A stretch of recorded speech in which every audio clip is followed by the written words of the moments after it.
Эртеңден баштап Ак үйдүн айланасындагы тосмону бузуу иштери башталат. Бул тууралуу Бишкек мэриясына шилтеме берип Вести Кежи маалымат булагы билдирди.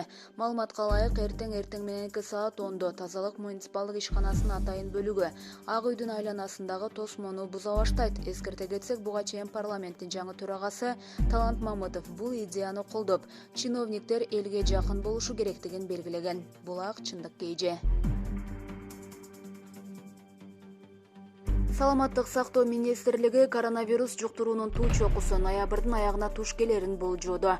Саламаттык сактоо министринин орун басары Нурбулот Үсөнбаев 5 ноябрда парламенттин жыйынында алардын божомолу боюнча COVID-19 жуктуруунун көп катталган учуру ноябрь айынын этегине туш келерин кабарлады. Үсөнбаевдин айтымында, аны менен катар декабрда негизи сасык тумоо көп катталат. Бул коронавирус жуктурууга да таасир этиши мүмкүн. Биздин божомолдор боюнча коронавирус жуктуруу 20 ноябрдан тарта өсүп, декабрь-январь айларында да уланат, деди Үсөнбаев. Булак Клоп Кежи. Канга боёлуп калган. Сулаймантоодон сөөгү табылган кыздын ким экени аныктала элек. Ош шаарында жайгашкан Сулаймантоодо 4 ноябрда 20 жаштын тегерегиндеги кыздын сөөгү табылган. Алдын ала маалыматтарга караганда, ал өз жанын кыйган. Ош шаардык ички иштер башкармалыгынын басма сөз катчысы Замир Сыдыков клоопко табылган кыздын ким экени аныкталбай жатканын билдирди. Мындан улам ал кыз шаардын тургуну эмес, башка жактан келген болушу мүмкүн, дейт. Факты өлүктү табуу болуп катталган. Сүрөтүн берейин десем, аябай эле канга боёлуп калыптыр. Учурда ким экени тактала элек, деди ал. Булак Клоп Кежи. Кытай чегараны толук ачуу боюнча Кыргызстанга бир нече талап койду. Кытай Кыргызстан менен чегарада жүк ташууну көбөйтүү үчүн өз талабын койду. Бул тууралуу 4 ноябрда мамлекеттик бажы кызматындагы ишкерлердин жолугушуусунда маалым болду. Ал жыйынга бажы кызматынын төрагасы Кадыржан Семетеев, экономика министринин орун басары Элдар Алишеров, өкмөттүн Нарын облусундагы ыйгарым укуктуу өкүлчүлүгүнүн биринчи орун басары жана мамлекеттик чегара кызматынын өкүлдөрү катышты.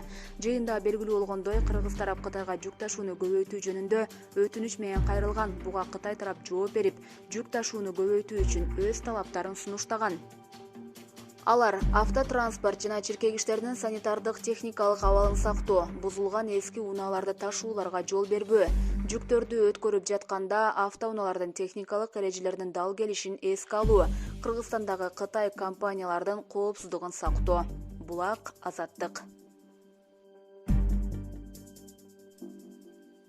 Ош шаарындагы үйлөрдүн биринен ымыркайдын сөөгү табылды. Ош шаарынын тургуну шаардагы көп кабаттуу үйлөрдүн биринен желин баштыкка салынган ымыркайдын сөөгүн таап алганын билдирип, 2 ноябрда милицияга кайрылды. Бул тууралуу Ош шаардык ички иштер башкармалыгынын маалымат катчысы Абсатар Тавакалов билдирди. Анын айтымында, маалыматтын негизинде ыкчам тергөө тобу соттук медициналык экспертизанын кызматкерлери менен бирге текшерүү жүргүзүп, ымыркай 15 күн мурун төрөлгөнүн анықтаган. Окуяга тиешеси бар делип, Карагулжа районунун 2000-жылы туулган тургуну белгилүү болду.